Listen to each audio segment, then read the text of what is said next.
ไม่สูงค่ะไม่สูงก็มีพี่น้องคนเมืองใต้ครับผู้ก็คนกาไม่สูงในก็มีพี่น้องผู้ส่งข่าวครับสวัสดีครับผู้ลองข่าวนอกเมืองข่าววันนี้ก่อนเมียนมาในวันที่16เดือนที่6 2026นั่นนะครับมาได้ก็มีหัวข้อข่าว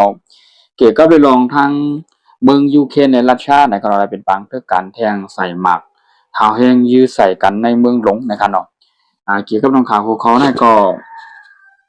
มีทางคนหมัดเจ็บแหละคนตายในการนอนทั้งฝ่ายฝั่งยูเครนในรัสเซียแต่ทั้งยูเครนจะเสียชีวิตเยอะมากกว่านะครับนอนท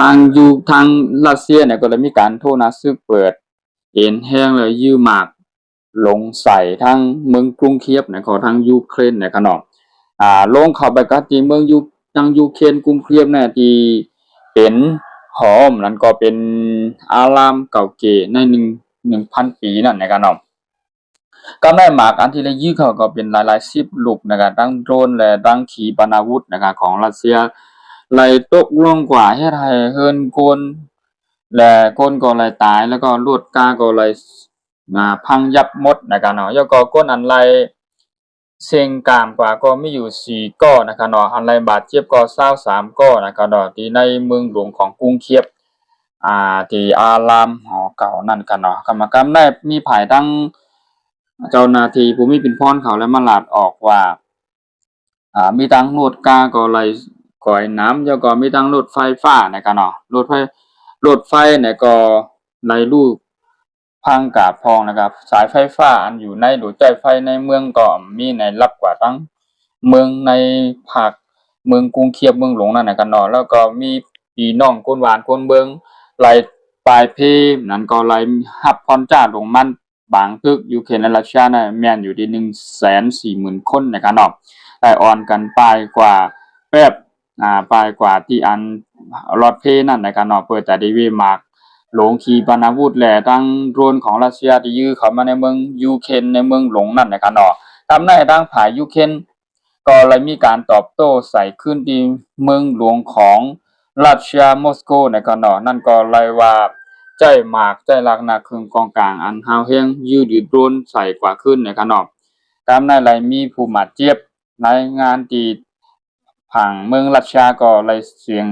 กามกว่าตา3ก้อนะครับเนาะเรื่อง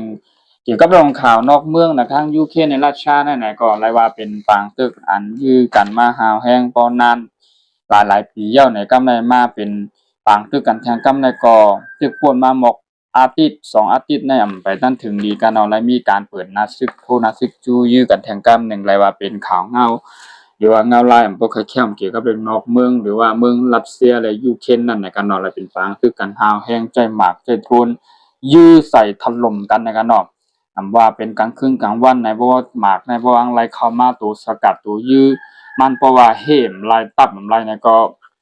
หมากมันดิลันเข้ามามันมีทางโดรนของรัสเซียมีทางเฮอร์วิน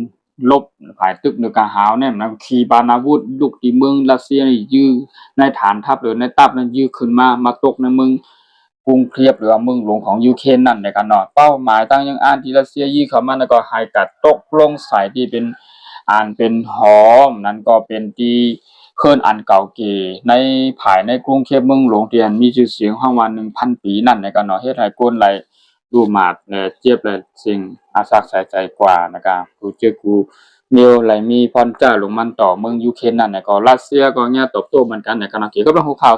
โคนั่นก็ตั้งรัสเซียยูเครนก็ว่าในก็ข่าวใจวันช่องข่าวคือตอนคุณลองมีข่าวเงาคือตอนอัปเดตจริงข่าวได้มาอัปเดตอันใหม่ๆนะบอกพี่น้องคนเมืองใต้ก็โปรไล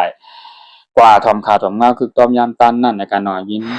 จมขอบใจอย่านำพี่คำมาปันแห้งขาวอย่าลืมเข้าไปกดไลค์กดแชร์กดติดตามปันให้ก็จะแจ้งข่าวเงาคือต้มยำตันนั่นในการนอนผมเนาะครับผมก็ไม่สูงค่ะ